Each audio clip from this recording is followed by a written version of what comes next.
आज हम दुनिया का सबसे सिंपल जनरेटर बनाएंगे और उससे फ्रेश बिजली प्रोड्यूस करके बत्ती जलाएंगे। और इसी प्रोसेस में हम इलेक्ट्रिसिटी और मैग्नेटिज्म के प्रिंसिपल्स के बारे में भी जानेंगे।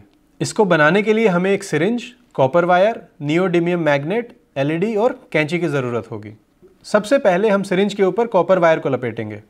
शुरू का थोड़ा सा तार छोड़कर हम टर्न्स लगाना शुरू करेंगे। जितने ज़्यादा टर्न्स लगाएंगे उतनी तेज़ बत्ती जलेगी। और हम पतला कॉपर वायर इस्तेमाल कर रहे हैं ताकि कम जगह में बहुत सारे टर्न्स लगा सकें। 800 से 1000 बार हमें कॉपर वायर को इस सिरिंज पर लपेटना है। 1000 टर्न्स होने के बाद तार के दोनों सिरों पर हमें एलईडी लगानी है, पर उससे पहले हमें इसका इंसुलेशन हटाना होगा। इंसुलेशन वायर के ऊपर एक प्लास्टिक की कोटिंग है, उसको हटाने के लिए हम कैंची का इस्तेमाल कर सकते हैं या फिर माचिस से इंसुलेशन को जला भी सकते हैं। इंसुलेशन हटाकर इन दोनों सिरों पर एलईडी को जोड़ देंगे। इसमें यह ध्यान रखें कि हमें तार को सिरिंज के बीच में ही रखना है, ज़्यादा फैलाना नहीं है। और इसीलिए हमने दोनों तरफ ये फोम के टुकड़े लगा दिए हैं ताकि ये तार है जो वो इन दोनों के बीच में ही रहे। अब इस मैग्नेट को सिरिंज में डाल देंगे और सिरिंज को आगे पीछे करेंगे तो बत्ती जल जाएगी। सिरिंज जनरेटर दिमाग की बत्ती जला दे। तो हमने भी आज अपने हाथों से बिजली पैदा कर दी। सिर्फ थोड़ी बिजली पैदा नहीं कर सकता, साइंस की मदद से हम सभी बिजली पैदा कर सकते हैं। अब इस सिरिंज जनरेटर को थोड़ा और समझते हैं और ये देखते हैं कि इससे बिजली पैदा क्यों हो रही है। ये Faraday's law of electromagnetic induction पर काम करता है। इस लॉ के हिसाब से बिजली पैदा करने के लिए दो चीज़ें चाहिए। एक तो कंडक्टर, यानी ऐसी वस्तु जिसमें से करंट पास करता हो, जैसे कि तार जिससे हमारे घरों में बिजली आती है। और दूसरा चेंजिंग मैग्नेटिक फील्ड, यानी बदलता हुआ चुंबकीय क्षेत्र। किसी भी मैग्नेट के आसपास मैग्नेटिक फील्ड होता है जो कि मैग्नेट के पास स्ट्रॉन्ग होता है और मैग्नेट से दूर जाने पर वीक होता जाता है। इस चुंबक को आगे पीछे करने से कॉइल के पास मैग्नेटिक फील्ड चेंज होने लगता है। चेंजिंग मैग्नेटिक फील्ड के लिए या तो मैग्नेट को एक जगह रखकर कंडक्टर को मूव कर सकते हैं, या फिर कंडक्टर को एक जगह रखकर मैग्नेट को मूव कर सकते हैं, या फिर दोनों को भी मूव कर सकते हैं। जैसे जैसे चुंबक कॉइल के पास जाती है, कॉइल के पास मैग्नेटिक फील्ड बढ़ता जाता है।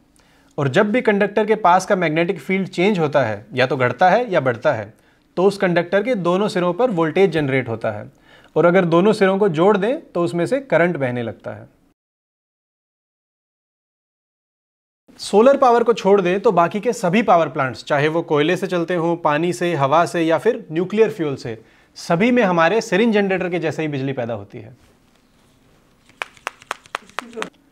इलेक्ट्रोमैग्नेटिक इंडक्शन के कारण जो वोल्टेज पैदा होती है उसे हम इंड्यूस्ड वोल्टेज कहते हैं और करंट को इंड्यूस्ड करंट कहते हैं।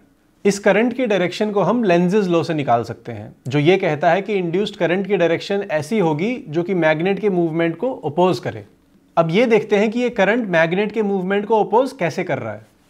कॉइल में करंट बहने की वजह से वो एक इलेक्ट्रोमैग्नेट बन जाती है, जिसका एक नॉर्थ पोल होता है और एक साउथ पोल। अगर हम अपनी उंगलियों को करंट की डायरेक्शन में कर्ल करते हैं तो अंगूठे की डायरेक्शन नॉर्थ पोल को दिखाती है और उससे उल्टी डायरेक्शन साउथ पोल को।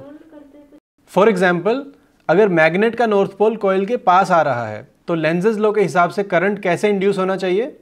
करंट की डायरेक्शन ऐसी होनी चाहिए कि कॉइल में यहाँ ऊपर नॉर्थ पोल बन जाए, जो मैग्नेट के नॉर्थ पोल को रेपेल करके उसकी मूवमेंट को कम कर सके। तो इंड्यूस्ड करंट की डायरेक्शन ये होगी। और जब मैग्नेट कॉइल से बाहर निकल रही है तो उसकी मूवमेंट को अपोज करने के लिए यहाँ नीचे नॉर्थ पोल बनना चाहिए, जो कि मैग्नेट के साउथ पोल को अट्रैक्ट कर सके।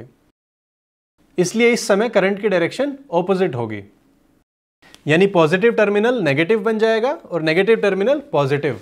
कॉइल के दोनों सिरों पर अगर हम ये वोल्टेज सेंसर लगा दें तो हमें कुछ इस तरह का ग्राफ मिलेगा।